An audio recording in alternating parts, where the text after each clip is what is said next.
Remembering everything you read is not about having a perfect memory. It's about reading in a way that imprints the soul, not just the surface. Carl Jung, the legendary psychologist, believed that the mind is not just a storage device, but a dynamic, symbolic field of meaning. When we read passively, skimming lines, rushing for speed, highlighting without emotion, we forget because we never actually connect with the material. Memory begins with meaning. If you don't emotionally or conceptually engage with what you're reading, your brain will discard it as useless noise.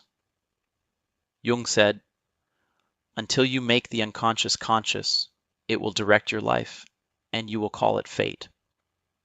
This is true for learning as well. When you read without awareness, the information slips into unconscious forgetfulness. But when you bring attention, emotion, and identity into the process, when you read like it matters, then the mind begins to encode it into your personal mythology. Memory, therefore, is not about force. It is about connection. The first key to remembering what you read is to treat every book like a conversation with a master, not a task to be completed, but a soul to be understood. Imagine this. Instead of just reading words, you're sitting across from the author. Maybe it's Carl Jung himself, or Marcus Aurelius, or a brilliant neuroscientist. And they're sharing their life's work with you. Would you skim their words? Or would you listen, ask questions in your mind, wrestle with ideas, feel awe or disagreement? That emotional dialogue is what burns knowledge into long-term memory. Jung's concept of the active imagination can be applied here. Engage with the text through inner dialogue. Talk back to it. Challenge it. Reflect on how it links to your life. Your brain remembers what it emotionally interacts with, not what it scans mindlessly. Reading like this slows you down, yes, but it gives you ownership over the ideas. You stop being a reader and start becoming a participant in the knowledge. Memory is not a single event. It's a layered process. And repetition is the soil in which true knowledge grows roots. Philosophers like Aristotle knew this long ago. We are what we repeatedly do. Excellence, then, is not an act, but a habit. The same is true for memory. Modern neuroscience calls this spaced repetition, reviewing content at intervals over time to strengthen neural pathways.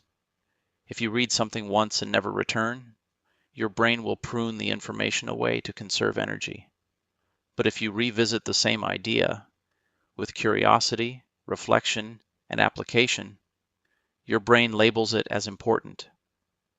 Jung believed the psyche was layered, with deeper meaning emerging over time. The same applies to texts. When you reread a book after weeks or months, new meanings surface, and your memory deepens.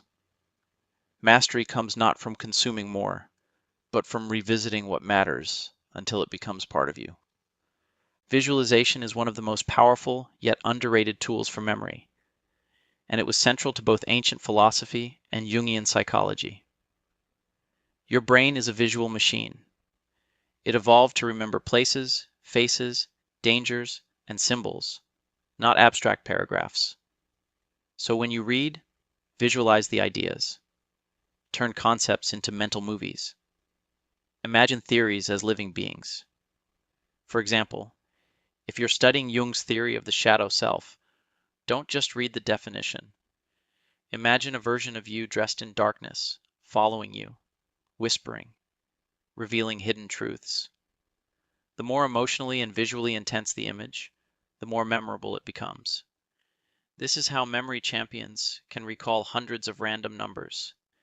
They turn them into pictures and place them in mental memory palaces. You can do the same with philosophy, science, poetry, anything, because when the mind sees, it remembers. Jung believed symbols were the language of the unconscious. Turn knowledge into symbol, and it becomes unforgettable. Writing is remembering, and not just copying, but processing ideas through your own language. When you read something, and then explain it in your own words, whether in a journal, a conversation, or even a voice note.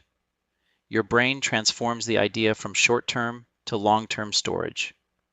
Carl Jung filled volumes of journals, not to show off, but to integrate. He didn't just collect information, he digested it. Try this. After reading, close the book and write what you understood.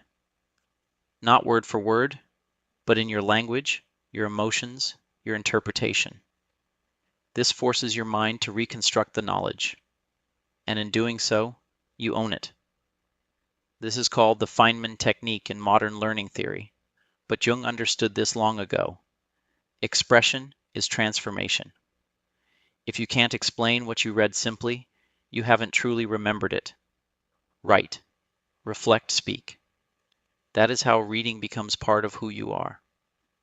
One of the most overlooked principles of remembering everything you read is relevance. Does this knowledge have a place in your life, your goals, your inner world?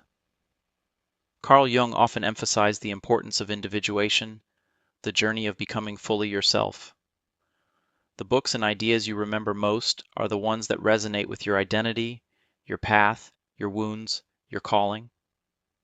When you read something that mirrors your internal journey, your mind seizes it like a lifeline.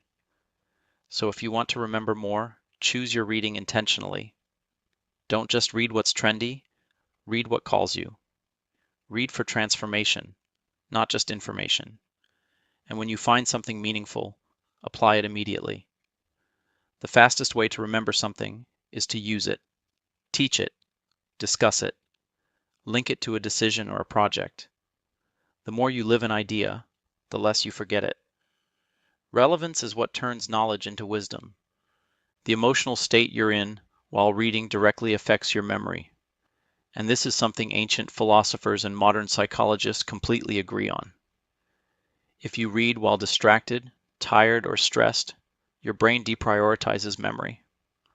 But if you read with curiosity, joy, intensity, or even struggle, you remember more. Jung often spoke of psychic energy, the focus and vitality of your inner world. Reading in high energy states makes memory vivid. So set the mood. Read in silence, or with music that moves you. Read after meditation or exercise. Read while sitting under a tree or by candlelight. Create rituals around your reading. Let your body and soul know this is sacred. Reading is not a chore. It is a sacred conversation between you and the greatest minds in history. When reading becomes ritual, your mind begins to treat it with reverence. And what the mind reveres, it remembers. Remember everything you read, you must let reading change you. Carl Jung once said, "People will do anything, no matter how absurd, to avoid facing their own soul." But great reading, the kind that stays with you forever, forces you to face yourself. It provokes, it questions, it breaks patterns. The knowledge that lasts is the knowledge that shakes you. Let yourself be changed. Let the words reach your unconscious. Let the ideas disrupt your assumptions. The reason we forget most things we read is because we treat books like checklists, not initiations. But if you approach each reading experience as a potential turning point in your journey, if you read like your future self is watching, then every paragraph becomes a portal, and the lessons you find will not fade, because they will not just live in your memory, they will live in your behavior, in your thoughts, in your choices, in your transformation.